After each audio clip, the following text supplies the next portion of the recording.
Assalamualaikum warahmatullahi wabarakatuh. Alhamdulillah wassalatu wassalamu ala Rasulillah Sayyidina Muhammad ibn Abdullah wa ala alihi wa sahbihi wa mawalah.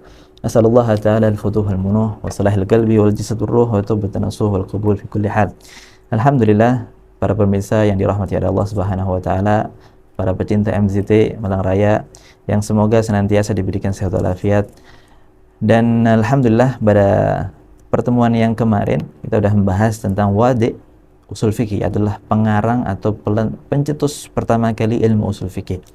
Alhamdulillah pada kesempatan kali ini Fakir akan membahas al-mabda setelahnya, pembahasan tentang istimdad usul fikih.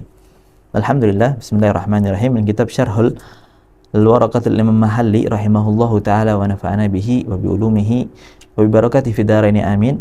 Bismillahirrahmanirrahim, ila angka al-mabda Athamin, yaitu adalah istimdad usul fikih, ya. Jadi dari mana ilmu usul fikih itu diambil, ya.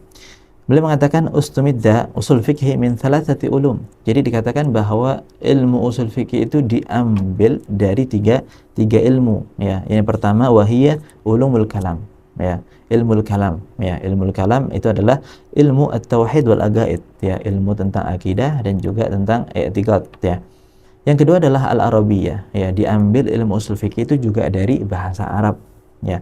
Kemudian yang ketiga al-fiqhu. Beliau di sini sebutkan al-fiqhu, ya, seperti yang disebutkan oleh Al-Imam Al-Haramain. Jadi Al-Imam Al-Haramain itu menjelaskan bahwa ilmu usul fikih ini diambil dari tiga hal. Yang pertama adalah ilmu tauhid, ya, ilmu tentang akidah, ya.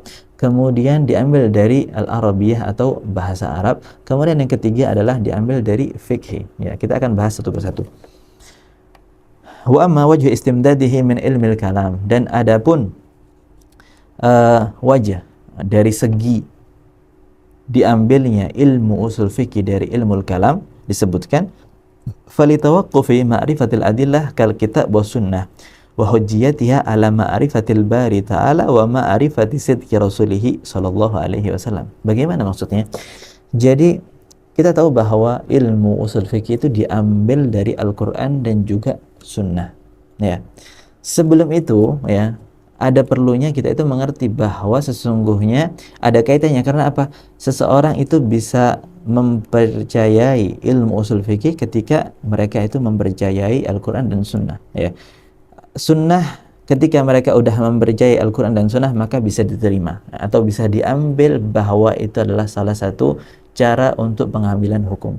Seandainya, ya, mereka itu nggak mempercayai tentang Al-Quran dan sunnah, nggak bisa seseorang itu bisa mengambil dalil. Karena apa? Aslul dalilnya sendiri itu nggak bisa dipercayai, ya. Jadi mafhumnya. Jadi kenapa ada sangkut pautnya dengan ilmu kalam, ya? Karena apa?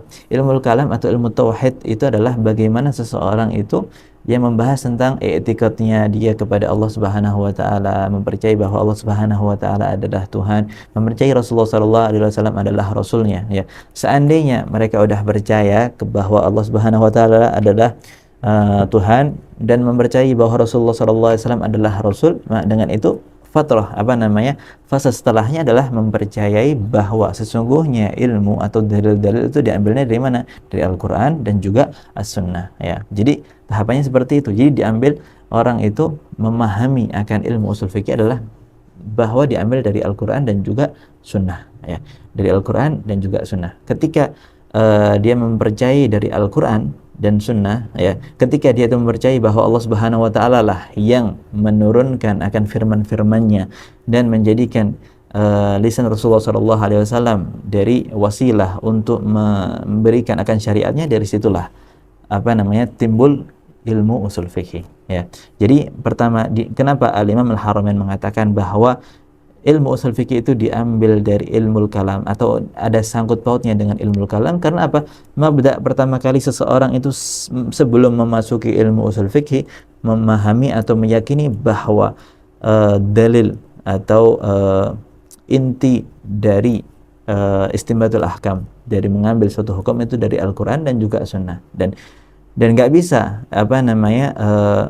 seseorang itu mempercayai Al-Quran dan Sunnah kecuali dia udah mempercayai bahwa Allah Subhanahu wa taala itu menurunkan akan firman-firmannya menjadi Al-Quran dan menjadikan Rasulullah SAW sebagai perantara, sebagai Rasul, ya, seperti itu.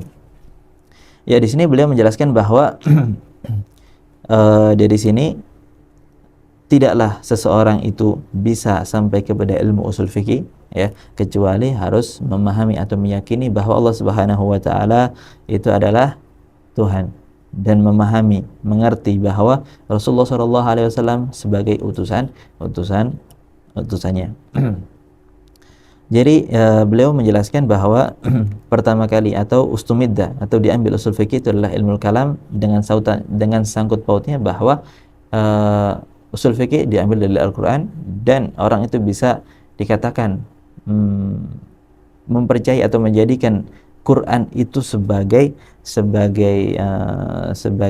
dasaran atau sebagai hal inti sumber dari suatu hukum adalah ketika dia mengerti bahwa Al-Quran ini berasal dari atau adalah kalamnya Allah Subhanahu wa taala. Kemudian yang kedua, istimdaduhu minal Arabiyyah, yaitu adalah diambil ilmu usul fikih itu dari bahasa Arab. Ya, bahasa Arab itu otomatis ada kriterianya, maksudnya ada qawaninnya, ya, ada dawabitnya. Ya, dikatakan bahwa fali'anal adillah ja'at bilisanil Arab. Ya, sesungguhnya dalil-dalil itu datang dari lisannya Arab, ya, lisan-lisan orang-orang Arab, ya. Wal arabiyyatu tashtamilu ala funil lughah, ya, wal nahwi wal adabi. Jadi ada macam-macam bagaimana tata cara untuk memahami bahasa tersebut, ya. Ada nahwu, ada tentang balaghah, ya, ada tentang al-adab, ya, seperti itu. Fal ilmu bihadihi tariqun li fahmi ba'dil adillah al-fiqhi, ya.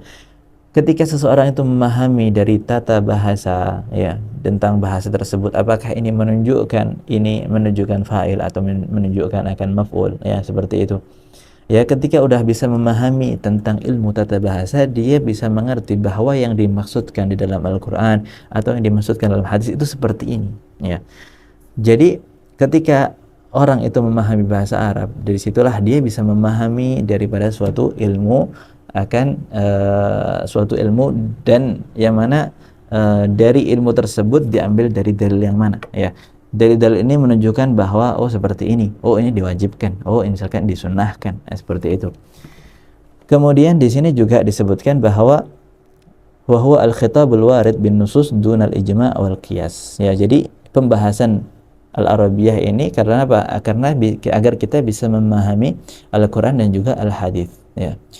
Berbeda ketika orang itu tidak memahami Al-Quran atau tidak memahami ahlul lughah, tidak memahami nahwu, nggak memahami bahasa Arab. Bagaimana seseorang itu bisa mengambil suatu hukum tanpa dasaran seperti itu, tanpa dia itu punya bekal bahasa Arabnya. Ya, bahasanya kalau misalkan sekarang, ya, dan banyak sekarang, ya, pada zaman sekarang orang itu hanya melihat terjemahan Al-Quran, terjemahan hadis, kemudian menentukan hukum, ya, yang mana ulama-ulama sebelumnya, ya, kayak misalkan Al-Imam Syafi'i dan juga ulama usul sebelumnya, ulama fuqaha yang lain itu, mereka itu ketika menentukan akan suatu hukum itu nggak langsung aja bilang seperti ini dan sebagainya, hukumnya ini dan sebagainya, akan tapi melihat, ya, melihat oh ini maksudnya seperti ini, ya, kemudian melihat dari segi entah itu dalil-dalil yang lain, apakah ada murajjihnya, ya, apakah itu mansukh ataukah itu nasikh dan sebagainya, ya.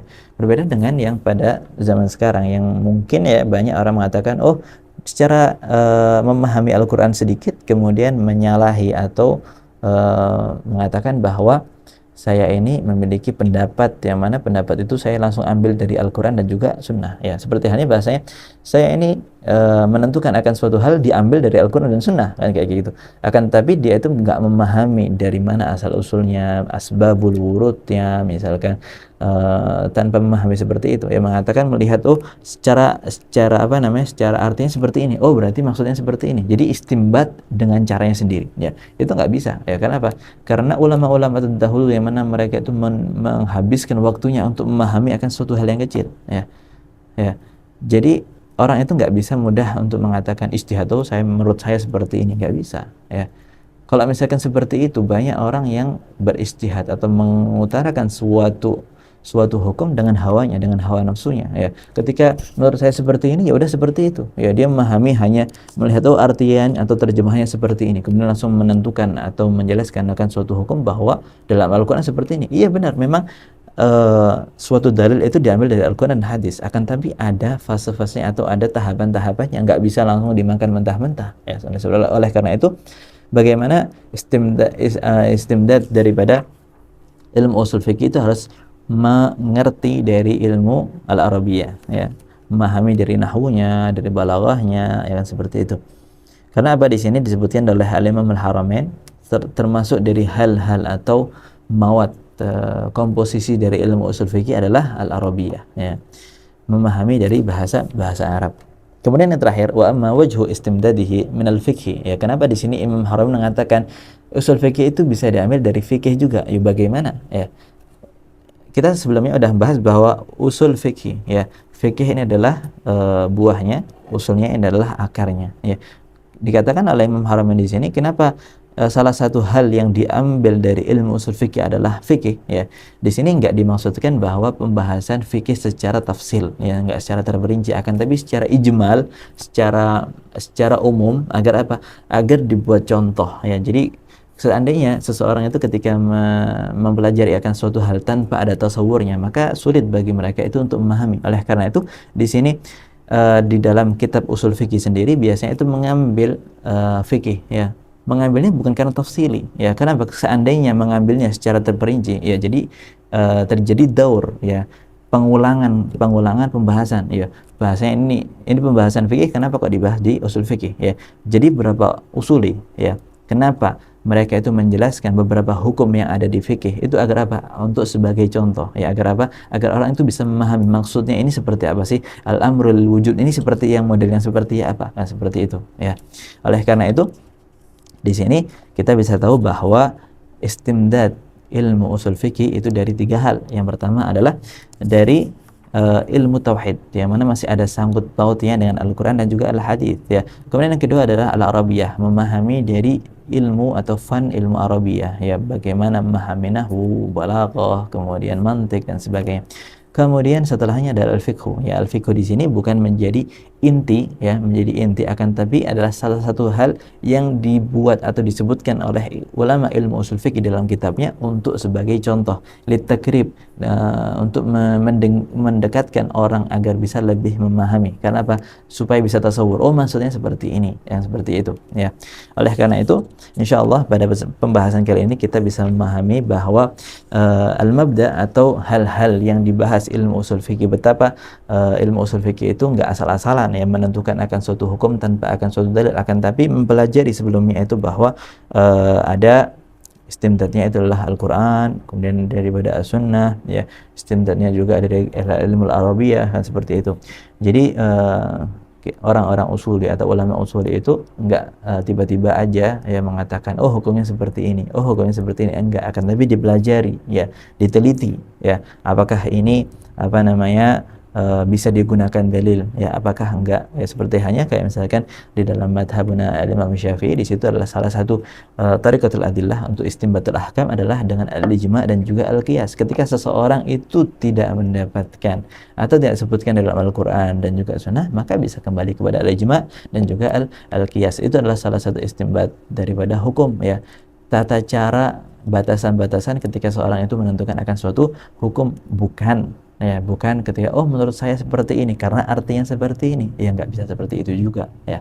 Oleh karena itu pentingnya kita itu belajar ilmu usul fikih agar memahami makna syariat Allah Subhanahu wa taala dengan sebenarnya, bukan karena hawa nafsunya ya. Insyaallah pada pertemuan kali ini bisa memberikan manfaat untuk al-fakir sendiri dan juga musyahidin, yang mana insyaallah pada pertemuan setelahnya kita akan membahas dari mabda yang atas mabda yang ke-9 dan juga mabda yang terakhir ya, adalah suatu pembahasan tentang bagaimana syariat itu menjelaskan ya, hukum syari' fihi, bagaimana seseorang itu apakah diharuskan untuk mempelajari ilmu usul fikih atau tidak. Insyaallah pada penjelasan atau pada pertemuan setelahnya kita akan bahas tentang hal tersebut ya.